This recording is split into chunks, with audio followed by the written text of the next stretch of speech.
drug experiences. I've had some amount of success with it. If anybody who's done DMT would want to try it, I can run you through the technique. Have you done DMT? No. I'd be interested. I'm very, I mean, I urge you to it, but I'm very skeptical. Yeah. And mind machines too. I mean, I've done them all, and 10 minutes of it, and you're lying there thinking, my God, I'd like to go smoke a joint. Yeah.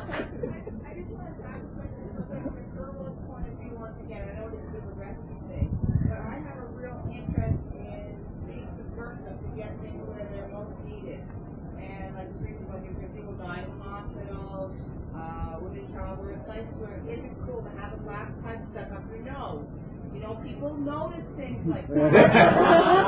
So it cuts down your conscience.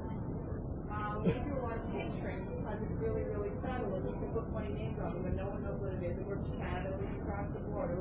There's a medicine guy that will blow your mind and no one knows what it is. It's sort of like chamomile tea, right? Or it's from it's sort of like that. So, is it alcohol soluble? Sure it is. And if you were to make it as an alcohol soluble, then you would use like herbal preparation, black red alcohol, because it's the most clear, clean, whatever, and it's diluted into a drinkable form. It's got a hold on your tongue. Because sublingually tends to bypass the stomach stuff. Stomach kill, but sublingually works. That's a great idea. And in that way, like say heart medication, sublingually goes straight to the bloodstream, your stomach doesn't get a chance to kill it.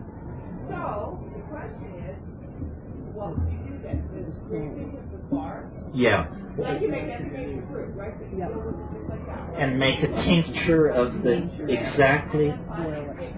Forever in amber bottle. Yes.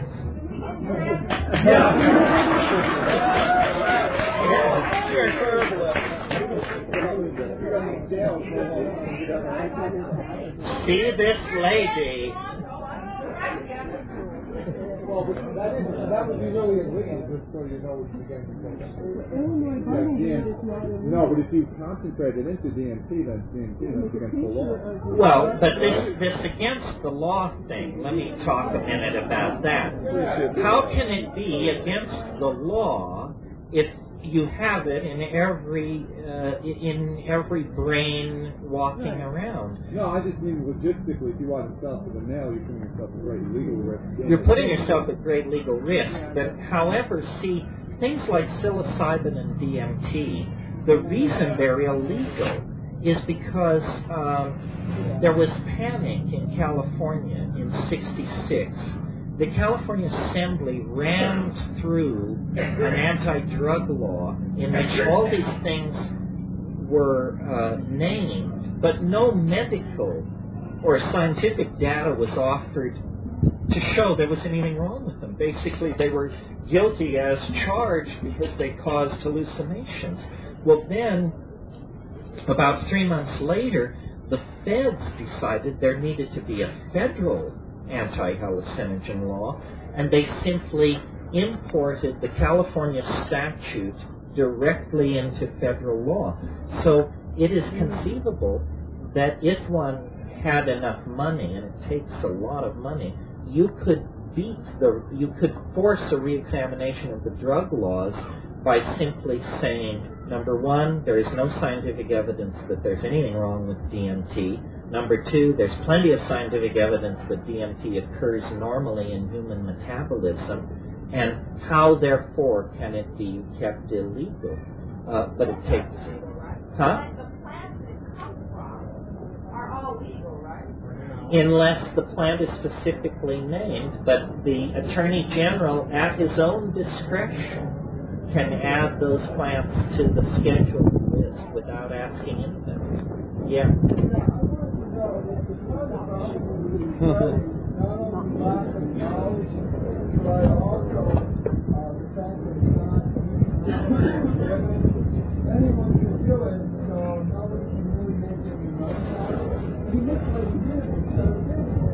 No, well, it's economically driven. I mean, if you had DMT, you could sell a mountain of it.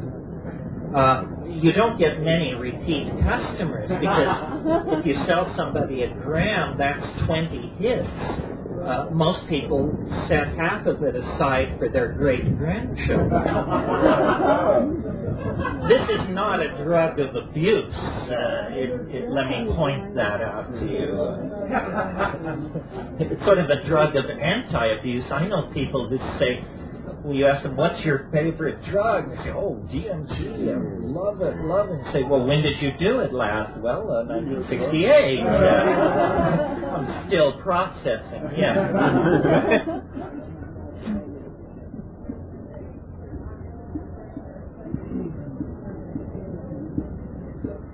Yohembane, is that what you asked about? I'm not sure that yohembane is an MAO inhibitor. You should look it up in the Merck manual, and it always does. There are many things which are weak MAO inhibitors. Yeah. The easiest source for an MAO inhibitor, though, is the Pagaman harmala, and also there is a plant in North America. Oh, no, I'm sorry. It also is Pagaman harmala. Pagaman harmala grows over vast areas of New Mexico, Nevada, and it yields a bright yellow dye, which is actually the harmine itself, is the dye chemical. Yeah. As one who's survived somehow more than 2 decades of all kinds of hallucinogens, and felt that for me personally, it was an issue that I had to clean up. I have heard nobody bring up, and you have not brought up, the possibility or discussed in any way of concerning this. I would like to hear your views on that. Well, we should certainly talk about casualties and dangers. Addiction doesn't really figure in here in the ordinary sense of like opiate and nicotine addiction. Cannabis is the most addicting of these minor and near psychedelics, and it's only psychologically addicting. I mean, I found this out because a couple of years ago I actually quit for 2 months after not drawing an unstoned breath for 25 years, and all that happened was that I read more. And it's not clear that that's my problem. So, but danger we need to talk about, and that brings up the question, how should one do these things? How can you do it and gain maximum benefit and minimum wear and tear on your psyche and your body? The first thing is inform yourself. Inform yourself. The first stop on the psychedelic trip is the library. There are very, very deep books on these subjects, on the anthropology, the pharmacology, the psychology, the quantum mechanics of drug activity. Inform yourself. And then it's not about taking every drug in the book. And, people reel them off, say, well, I did junk, I did this, I did that. It's no points. You don't get points for that. What you have to do is, and here's a piece straight out of Castaneda, you have to find your ally. You have to find what works for you. And if you take a drug or a plant and you have a horrible experience, you don't really need to go back and back. The other thing is, danger lies in the direction of combinations.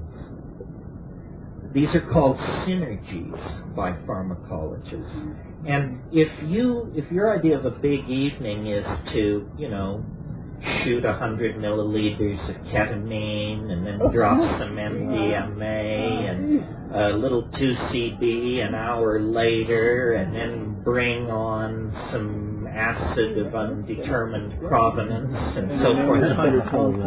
Well, then, and I say, well, how was it? Say, hey, it was far out. But the point is, this can never be reproduced, and these things are very dangerous. They synergize each other in unexpected ways. I mean, my God, if psilocybin and DMT have never been studied, do you think their relationship to Romalar and Nardil has been looked at very carefully? I don't think so. Then how to take it? And I represent a faction on that. I believe that you should take it with as how can I put it? With as little company as you can stand, basically. A lot of people like group work. I don't. But then I don't like groups generally. I mean, I'm basically a loner. And if I take psychedelics with somebody, I worry. I worry about them. And it keeps me on the surface. And I've had many psychedelic experiences where in the middle of it, it has passed through my mind, gee, I'm sure glad nobody is here to see this because I'm sure it would alarm them, and then we'd have a crisis on our hands. So my style, I mean, I'll take anything basically in a low dose and hang out if something interesting is going on. But the serious stuff goes on in darkness, in silence, and that people go through the roof. They mean you don't even listen to music?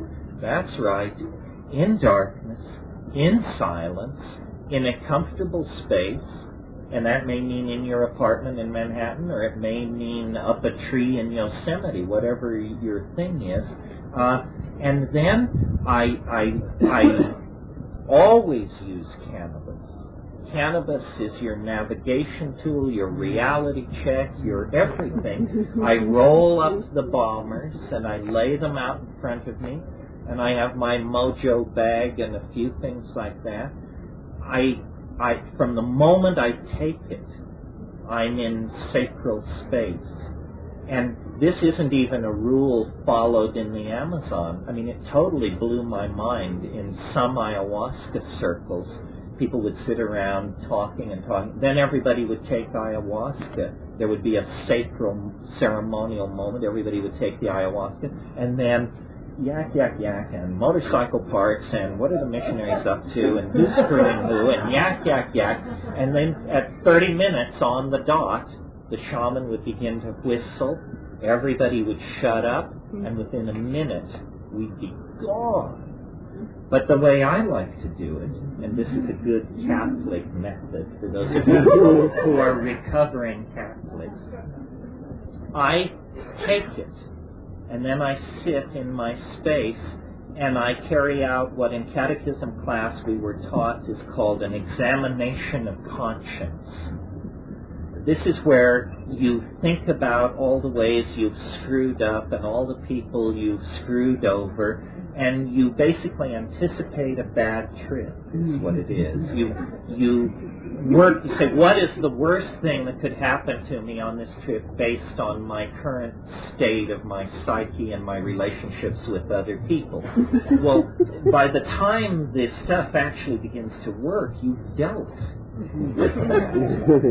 And you know, some people say they take mushrooms and within 20 minutes we were tripping hard. I don't understand what that is about. It takes an hour and 20 minutes on the dot. It always has. I don't expect it to ever come faster. And I get into a kind of a zone where it's like it's nibbling at the edges, but it's not quite manifest. And then I smoke the first bomber. And usually that brings it in. And I speak to it. I invoke it, I suppose. And in my own way, I don't know if it will pass Gardnerian muster, but I say to it, show yourself. And it's very, at that point, it's very erotic. It's like a veil dance is what it is. It is a veil dance. The girlfriend in the other dimension, the mushroom, once I said to her, I said, what should I call you? And she said, call me Dorothy.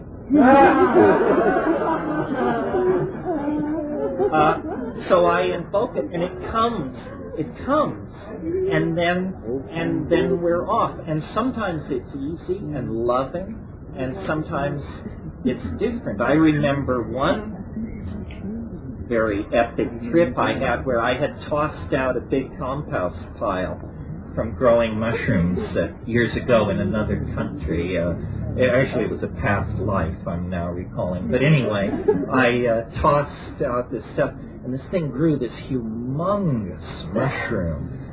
And I had taken mushrooms the previous Saturday. I had taken a full dose, which is 5 dried grams. So I thought, I want to take mushrooms again this Saturday, but I think I may have picked up a tolerance. So I'll just take 9 grams instead. And this is where the learning takes place. The mistakes. Treasure your mistakes. So the thing, it's like I'm sitting there and suddenly I realize, oh my God, it's coming at me. It's 100 miles wide, it's 10 miles high, and it's just rolling toward me. It looks, and I barely had time to lay down. That's how fast it, and a voice said, you know, prepare, the storm is about to hit the beach. And I laid down, and it was like a tornado hitting. And at one point I opened my eyes, and there was this woman in a full bondage getup with, piercings and rubber panties and the whole thing. And I was lying there between her legs. She was standing upright, and she put her face right down next to mine, and she said, "Is it strong enough for you, asshole?"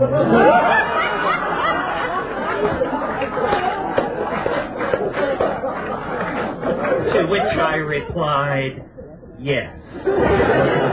And then she said, "They say it helps to close your eyes, cowboy."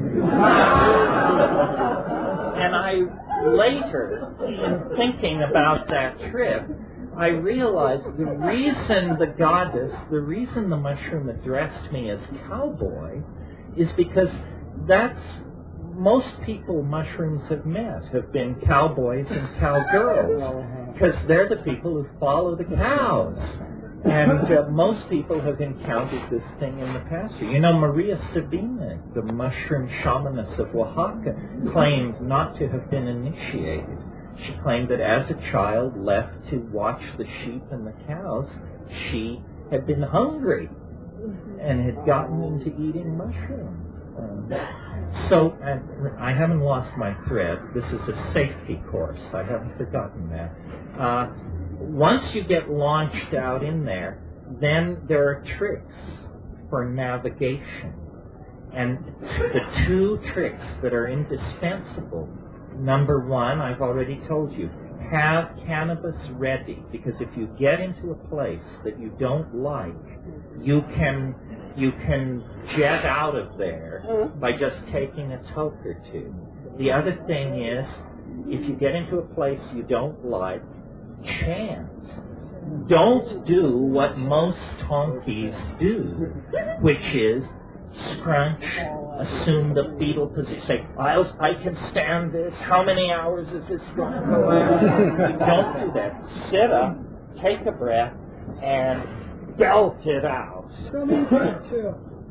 Drumming is good too. Drumming too, but I really think it's important to oxygenate your body. It's very important to move the breath through. And there are hard places.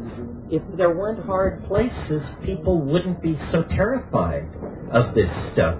So when you get through to a hard place, first of all, don't be an idiot. don't abandon yourself to fear just because somebody puts something ugly in front of you. I mean, people put stuff that's ugly in front of you every day, and all you say is, yuck. So this also works there. I mean, there are strange places, and we each have our own private hells. I mean, there's a place I go to nearly on every ayahuasca trip that I call the meat locker. And, you know, the less said about it, the better. But every time I feel it begin to swerve, I say, uh-oh, time to fire up a little sinsemilla here. Yeah, sing the No Meat Locker song. Yeah. I fast, I don't call it fasting, I just don't eat for 6 hours. Empty your stomach, and then the other thing is, What are you using as one of your, like, you know, things in your arsenal if you're something going and you're your stomach should be empty. Throughout, and then at the end of the way I do it is I usually start about 8 at night. I'm alone always, and I go till 1, and by 1 it's over. And then what I do is I eat a bowl of granola or something like that. Don't sleep on an empty stomach. Don't, because then you'll wake up the next morning raw and rocky. And it's not that the mushroom did that; it's that you slept with a protein debt. So then eat your favorite food at the end of the trip.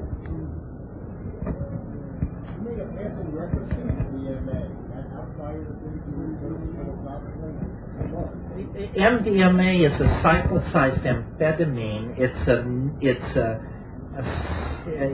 what are called empathogens. They're drugs which encourage exchange of feelings and that sort of thing. Under rare circumstances, you can squeeze a kind of wobbling hallucination out of it, but it's not. Its purpose, I think, is different.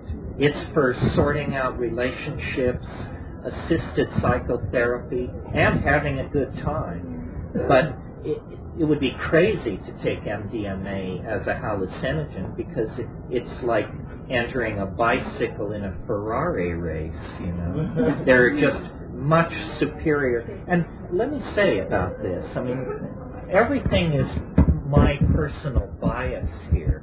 A lot of people have said you're a hallucination nut. You're obsessed with hallucination. I freely admit it. The reason I was underwhelmed by LSD, I mean, I liked it and it was certainly engaging and so, but I could never hallucinate the way I wanted to. I'd read Havelock Ellis. I wanted to see, you know, the phosphorescent palaces, the naked maidens, the silk brocades, the alien world, vision. And LSD, deep thoughts about things, funny ideas, strange experiences, hard to get vision until you smoke black Bombay hash at the top of the trip. That works. But I will defend my obsession with vision. I think the world wants to be seen. I think Blake was right that the divine imagination is something beheld. And for me, the visions are the proof that this is not my mind. And the visions are the proof that this is not simply chemical chaos in the nervous system. I mean, how could chemical chaos give you something as breathtakingly beautiful and as ordered as the Sistine Chapel or the World Trade Center? I mean, the hallucinations are extraordinarily ordered and beautiful. And I think that this is the proof that we are reaching beyond the confines of the human personality and even the human species. That this information, don't ask me how, is somehow holographically deployed throughout space, and you tune it in. You tune it in, and it's so I care about visions, and if a drug doesn't cause visions, I tend to put it lower on my list. I smoke a lot of cannabis. I think that's why I do cannabis. I think on it, and I think several hours a day when I'm able to. But the visual thing is for me to be in the presence of the mystery, is to be in the presence of the hallucination. To me, the word hallucination has no connotation of illusion. It comes from a Greek root, and what it means is to wander in the mind. That's what hallucination is. It's a wandering in the mind. Yeah. I'm curious what the doses of LSD you took that you didn't have hallucinations. Well, I took all kinds of doses. What dose of LSD did I take? I should be clear what I mean. I mean, you get on LSD, even with eyes open, the little things that look like open fans that are going neat, neat, neat, neat, neat, neat, like wallpaper. But LSD never gave me these architectural. It lacked meaning. I couldn't. The LSD hallucinations looked to me like something happening in the optic nerve, not in the mind. They were more like ripples and concentric circles and flashes of light. But what you see on psilocybin are cities, faces, palaces, machines, the stuff of cognitive process at its most expressive. Okay. Yeah. Is it theoretically possible to develop your consciousness level to the point that you can go there without the drug? I grant the possibility, but in my heart of hearts, I don't think so. The question is, can you get there on the natch? And I get lots of resistance because I'm willing to say just flat out, hell no. And people are shocked that yoga and flagellation and being touched by Babaji and whatever. I don't know. I tried it all. And the other thing is, what I'm talking about, you wouldn't want to happen on the match. These are states of serious discombobulation. These are not mood shifts or attitudes we're talking about. I mean, if I woke up and I could do it on the natch, my first phone call would be to my friend Ralph Metzner, who's a shrink. And I'd say, Ralph, we got a problem here. If I may, and again, I'm a guest here. I don't know even who's here or who I'm insulting, but let me unburden myself on this subject. Van Morrison put it very, very well. No guru, no method, no teacher, just you and me and Mother Nature in the garden. In the garden, wet with rain. I think all religion is a con game.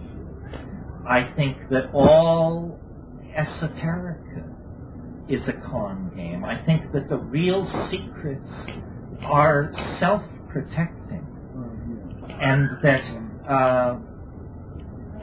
seeking is the way to find. And take yourself more seriously. You are the vessel, the stage, and the theater of your transformation. The mushroom was very explicit on this point to me once. It said, and I quote, "For one human being to seek enlightenment from another is like a grain of sand on the beach seeking enlightenment from another grain of sand." And my interpretation of that is that we're all as good as the best among us. There is no hierarchy among human beings. If you've got the chromosomes, you're into the game. And And the task then is to accentuate primary experience, the here and now, teachings which come from far away, unsubstantiated rumors that circulate among the people. Magicians have always worked the marketplace. It's older than Ur. But this plant mystery is absolutely authentic, and having once found it, I stopped searching for other authentic mysteries. So I don't know what lies behind the deeper levels of the Kala Chakra Tantra. I don't know what lies behind the inner secrets of Hawaiian Kahuna. But I do know that this one thing fulfills the bill. It's real, and you only need one doorway to enter into the palace of the kingdom. So why obsess about numbering doorways? That doesn't seem to be the way to go. Yeah. 5 grams with DMT that's up scope, where you alter the dosage. I'm not sure I understand the Well, question. when you do DMT by itself, you get 2 to 3 coke or whatever you get. Yeah. Okay, and then mushroom by itself, 5 grams, that you can cover the kilo. Right. Then we can combine them. You still do the same amount. I've actually never combined DMT and psilocybin. I have smoked DMT at the top of an LSD trip. That's a young man's game, believe me. If you're interested in that, hurry up. It's like climbing the Matterhorn. What happened to me, well, I did it several times, but I'll tell you a story just for your edification, maybe, but amusement perhaps. I once, and no hissing please, was a landlord in Berkeley many years ago. And okay, that's sufficient.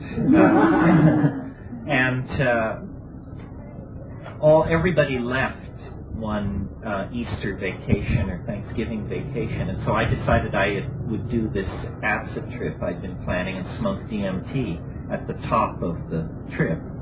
And so I did, and I had this very long, involved DMT trip, and the elves and all. It was just totally out of control. And at the very height of this thing, this woman who I rented to upstairs, who I thought had gone home to Minneapolis, came back and arrived by cab and came pounding up the stairs with these 2 suitcases, let herself into the house, and ran around to my bedroom door and beat on the door. And, you know, you don't know me that well, but if I'm 500 miles up a jungle river smoking a joint and a stick cracks 50 feet away, the first thing I do is hide the joint. I am a very paranoid person.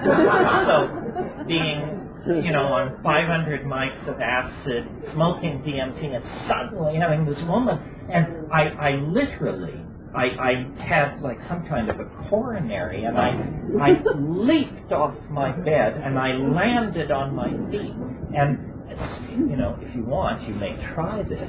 Something about this enormous flash of adrenaline added into the DMT, added in to this sudden, incredible physical exertion.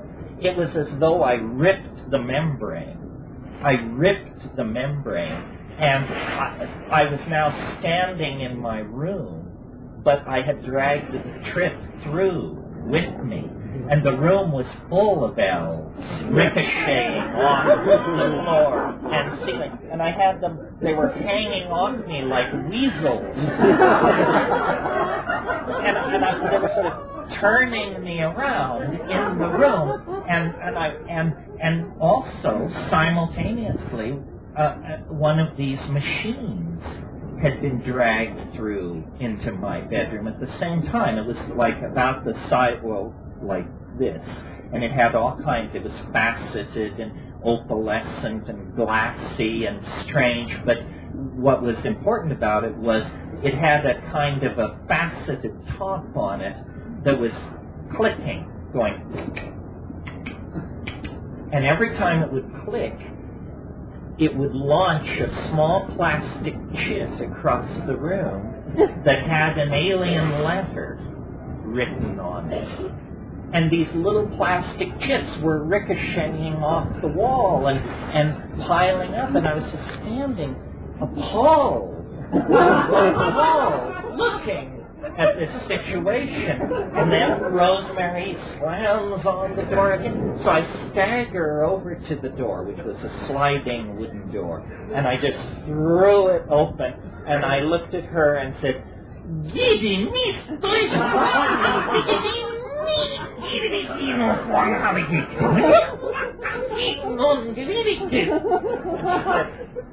Oh, so you're doing that, all right." and backed up, and then I just slammed the door shut, and I pushed my way across the room, and I crawled under the bed. And I closed my eyes, and I just said, "I'm going to stay here till I'm dead or it's over." And I did. But it was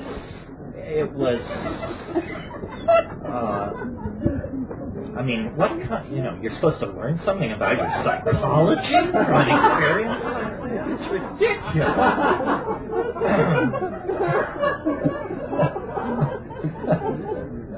Yes.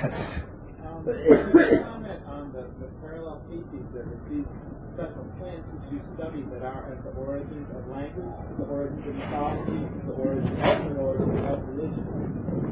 Well, this thing, which I've done several times this afternoon in various states, this language thing, that's glossolalia, and called speaking in tongues. But the good news is the fundies don't have any kind of monopoly on this. Speaking in tongues is as old as human beings. It's shamanic, it's Paleolithic, and it's done all over the world. And I think that, psilocybin will induce it spontaneously. And I think, to add to my little scenario yesterday about hunting, fucking, and tripping, we could also add in there, and talking. Probably long before the invention of what we call meaning, people amused each other with funny noises. People would say, talk that, and then somebody else would do it. So being physiologically set up for the production of small mouth noises, notice that language is a very primitive form of telepathy. Because here's how it works. I have an idea. I look in my dictionary. I translate the idea into what we call English. I then move my lips and throat muscles and aspirate in a certain way, and I send an acoustical pressure wave across space, which enters into the holes on the side of your head. Your brain reconstructs this acoustical wave and tries to match the incoming pattern against an interior dictionary, which has been learned. Now, if your dictionary and my dictionary are congruent, lo and behold, you can reconstruct my thought in your mind. Now, if the thought is something fairly straightforward, like please shut the door, ambiguity doesn't enter. But notice that one of the most uncool things we can do with each other is to say to somebody, would you mind explaining to me what it was that you just said? Or would you mind explaining to me what it was that I just said? And then people say, oh, shit, now the cover's blown, I haven't the faintest idea. We've been winging it. So language spoken language, small mouth noises, is a very imperfect way of communicating. This is why I think that the visual initiation in the DMT is they taught us language. This is not the first initiation from the elves. The first initiation occurred 100,000 years ago. The second initiation is occurring now. First, they gave us language. Now they're going to show us how to make that language visible. And you see, if you and I both read the same page of a book, we can then have an enormous argument about what's written there. But if you and I both step into a place where a piece of sculpture is being exhibited, we may argue about what the piece of sculpture means, but we agree what it is. We see it. We see it. And when we communicate with each other and understand each other, we instinctively reach for visual metaphors. I see what you mean. Look here, fella. She painted a picture. His words were so beautiful. It means that we really associate meaning with seeing something. And I believe that we're on the brink of a transformation of how we communicate with each other. And I don't know whether we're going to require a prosthesis that is electronic or something like that, or whether we can invent drugs which will allow the cerebral cortex to switch its linguistic analysis from the audio channel to the visual channel. It's very suggestive that these tryptamines are in the new parts of the brain.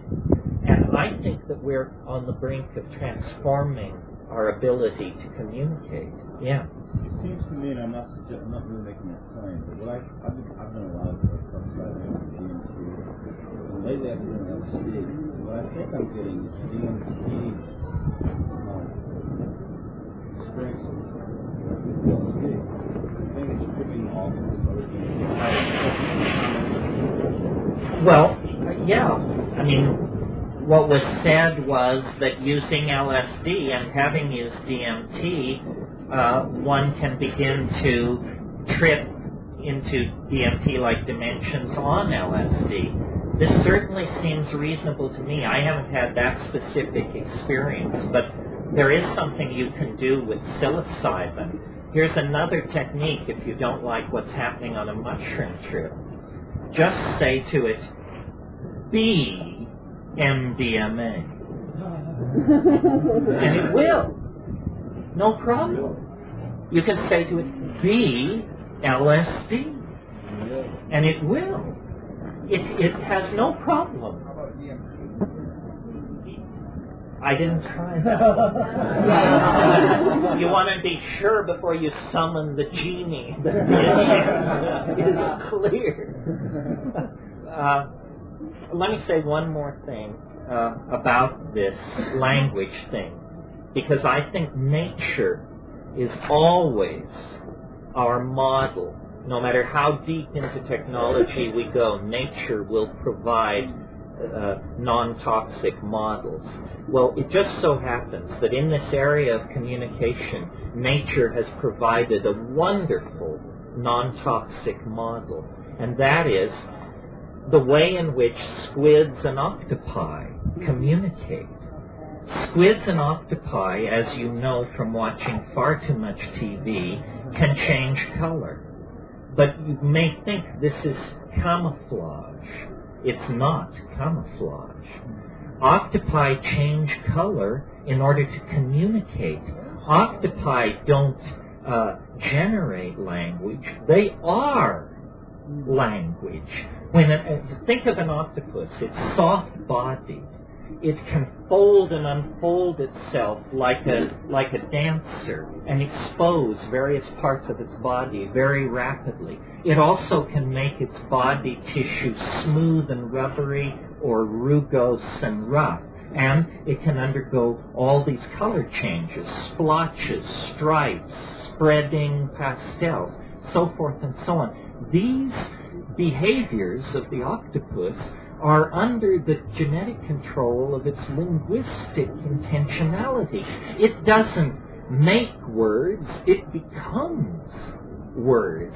And when one octopus encounters another, by the mere act of beholding each other, they say, aha, you haven't eaten recently, you're having too much sex, you've been traveling, and so forth and so on. The octopus becomes its thoughts. It wears language on its surface, the way we wear our clothing. And this system of communication is so important to the octopus that those species that have evolved into the very deep parts of the ocean, the so-called abyssal octopi, where no light ever reaches, have evolved phosphorescent organs all over their bodies and eyelid-like membranes all over their bodies, so that in the absolute darkness of the abyssal ocean, they communicate by flashing grammar and syntax to each other across the abyssal depths. They are free in the imagination. And I think this is where we're headed. We are going to make that model of communication our model.